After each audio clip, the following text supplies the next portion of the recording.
নমস্কার বন্ধুরা, বৃষ্টি রান্নাঘরে আজকে যে রেসিপিটা নিয়ে এসেছি একদম অন্যরকম রেসিপি।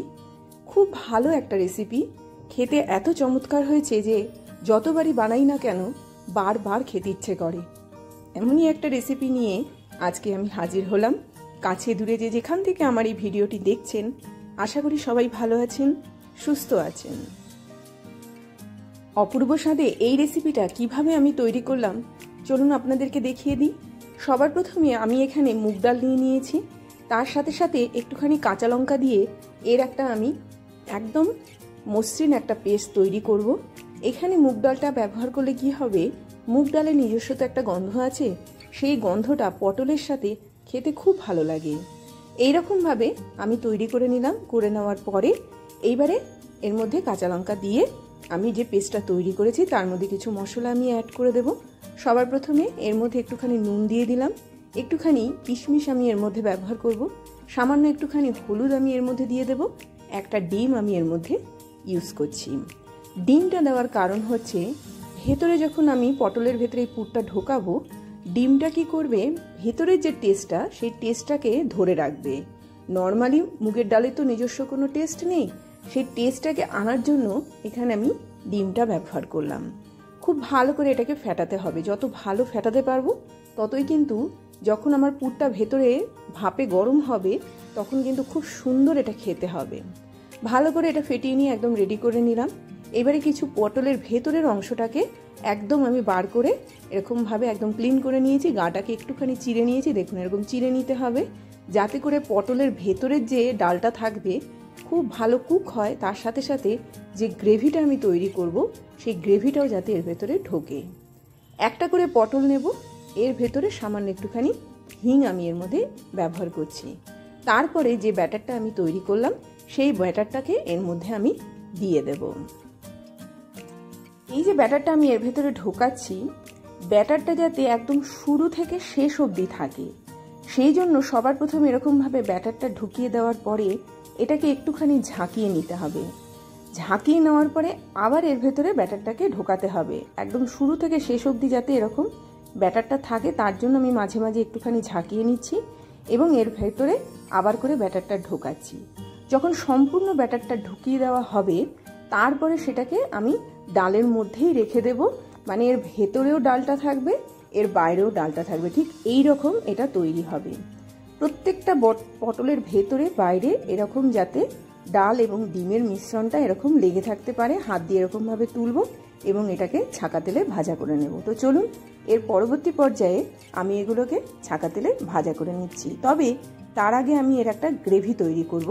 সেই গ্রেভিটা যেটা তৈরি করব সেটা হচ্ছে সবার প্রথমে একটু টমেটো দিয়ে দেব, একটু কিশমিশ দিয়ে দেব মিষ্টি হওয়ার জন্য, কাঁচা লঙ্কা দিয়ে দেব, একটুখানি চার মগজের মধ্যে আমি ব্যবহার করলাম, সামান্য একটুখানি পোস্ত দিয়ে দিলাম। পটলের সাথে চার মগজ আর পোস্তটা কিন্তু খুব ভালো যায়। পেস্টটা এইরকম তৈরি হলো। তো চলুন পটলটা ভেজে নেওয়ার পালা। তো একটা করে পটলকে আমি এইরকমভাবে তুলে নিয়ে কড়ার মধ্যে আমি দিয়ে দিচ্ছি। আরও ভালো হয় আপনারা একদম ডুবো তেলে ভাজা করে নিতে পারেন। তো পটলগুলোকে এরকম দিয়ে দিয়ে ওপরের অংশটাতেও কিন্তু একটুখানি ডালের মিশ্রণটা এরকমভাবে ছড়িয়ে দেব। খুব সুন্দর লাগবে খেতে, বিশেষ করে আপনারা যদি ডালের পাশে এটাকে ভাজা করেও খান সেটাও কিন্তু অপূর্ব স্বাদ হয়, খুব সুন্দর গন্ধ হয়। যেহেতু প্রত্যেকটা পটলের মধ্যে আমি একটু করে হিং দিয়ে দিয়েছি সেই জন্য গন্ধটাও এক্ষেত্রে খুব সুন্দর হয়েছে। তো এরকমভাবে যখন একটা সাইড ভাজা হয়ে গেল আমি এগুলোকে উল্টে দিচ্ছি। এই ক্ষেত্রে বলে রাখছি আঁচটা কিন্তু একটুখানি লো থাকবে এবং পটলটা খুব ভালো করে যাতে ভেতর থেকে সেদ্ধ হয় সেই জন্য কিন্তু এটাকে একটুখানি হালকা আঁচেই কিন্তু এরকমভাবে ভাজা করতে হবে। কড়া আঁচে কিন্তু ভাজা করলে ভেতরের পটলটা কাঁচা থেকে যাবে। পটলগুলো ভাজা করা একদম আমার রেডি হয়ে গেল। তেল থেকে আমি একটুখানি ছেঁকে ছেঁকে এই পটলগুলোকে তুলে নিচ্ছি। তুলে নেওয়ার পরে বাকি যে তেলটা থাকবে সেই তেলটা কিন্তু পুরোটা আমি ব্যবহার করব না, খানিকটা তেল নিয়ে এবারে এর মধ্যে আমি একটুখানি হিং ফোড়ন দেব, তার সাথে একটুখানি কালো জিরে এর মধ্যে আমি দিয়ে দিলাম। দিয়ে দেওয়ার পরে এটাকে খুব ভালো করে নাড়াচাড়া করে একটুখানি গরম করে নেওয়ার পরে যে পেস্টটা আমি তৈরি করেছিলাম সেই পেস্টটা আমি এর মধ্যে দিয়ে দিচ্ছি। দিয়ে এটাকেও খুব ভালো করে ভাজা করব। তেলের পরিমাণ যদি একটু বাড়াতে চান বাড়াতে পারেন, যেহেতু এই ধরনের রান্না একটু তেলা তেলা খেতে বেশি ভালো লাগে। তো আমি মোটামুটি এটাকে ভালো করে কষিয়ে নিচ্ছি। একটু যখন শুকিয়ে আসবে সামান্য একটু করে জল দিয়ে দিয়ে আবারও ভালো করে কষিয়ে নেব। একটা ঝোলের টেস্ট নির্ভর করে ঝোলটা কতটা আপনি ভালো পরিমাণে কষাচ্ছেন, কেননা এর ভেতরে যা যা ব্যবহার করছি সেগুলো যতক্ষণ না পর্যন্ত একদম ভাজা ভাজা না হবে ঝোলের টেস্ট কিন্তু আসে না। আপনারা তেল বেশি দিয়েও এটাকে কষিয়ে নিতে পারেন বা সামান্য একটু একটু করে জল দিয়ে দিয়েও এটাকে কষাতে পারেন। যেভাবেই করুন না কেন কষানোটা কিন্তু খুব জরুরি। এর মধ্যে আমি একটুখানি কালার হওয়ার জন্য কাশ্মীরি লঙ্কা গুঁড়ো ইউজ করলাম। করার পরে এতে আমি পরিমাণ মতো আবার একটুখানি জল দেব, আবারও একটুখানি ভালো করে কষিয়ে নেব। কষিয়ে কষিয়ে এটা একদম শুকিয়ে যাবে, ছোট্ট একটা তাল তৈরি হবে। তো এইরকমভাবে কষানো রান্নার উপরেই কিন্তু এর টেস্ট যেহেতু নির্ভর করে, তো রান্নাটাকে এরকম কষিয়ে কষিয়ে একদম ছোট করে নিলাম। একদম দেখুন এটা তৈরি হয়ে গেল। পরিমাণ মতো নুন দিয়ে দিলাম। নুন দিয়ে দেওয়ার পরে এর মধ্যে পরিমাণ মতো আমি জল দিয়ে দিলাম। জলটাকে দিয়ে ভালো করে এটাকে নেড়ে নেব। নেড়ে নিয়ে একটুখানি ফুটতে দিতে হবে। গ্রেভিটা যখন একটুখানি ফুটে উঠবে তখন ভেজে রাখা পটলটা আমি এর মধ্যে ব্যবহার করব। করার পরে এটাকে ভালো করে একটুখানি সেদ্ধ করে নেব। যেহেতু এর মধ্যে ডাল রয়েছে এটা কিন্তু কোনো রকম ভেঙে যাবে বা এরকম কোনো ব্যাপার হবে না। অসম্ভব সুস্বাদু একটা খাবার তৈরি করবেন। পোলাওয়ের সাথে তো অসাধারণ লাগে। নর্মালি আপনারা এই সময় যখন পটলটা এত উঠেছে অবশ্যই এটা তৈরি করুন। দেখুন এরকমভাবে পটলটা দিয়ে দেওয়ার পরে আবার খুব ভালো করে নাড়াচাড়া করে এবার ঢেকে রাখার পালা। এই মাঝখানে বলে রাখি, যদি আমার চ্যানেলটিকে আপনাদের ভালো লেগে থাকে অবশ্যই চ্যানেলটিকে সাবস্ক্রাইব করবেন।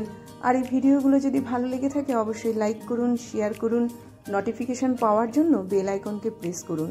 আমার কিন্তু একদম গ্রেভিটা রেডি হয়ে গেল। আমি একটুখানি এটাকে উল্টে দিলাম।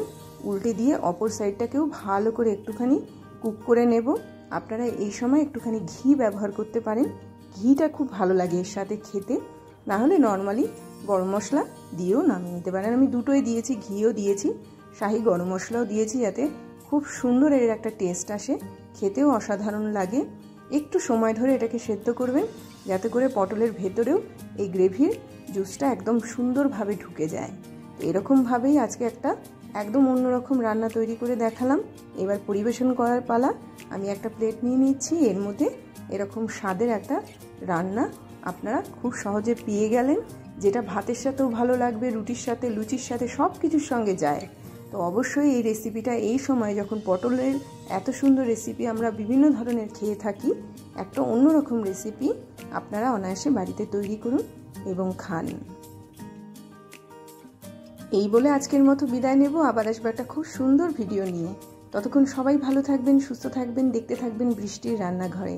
একটা পটলকে আমি একটু ভেঙে দেখাচ্ছি। দেখুন পটলটাও খুব সুন্দর একদম কুক হয়েছে। তার সাথে সাথে পটলের ভেতরটা ঠিক এই রকম তৈরি হবে। খুব সুন্দর খেতে। করুন একবার।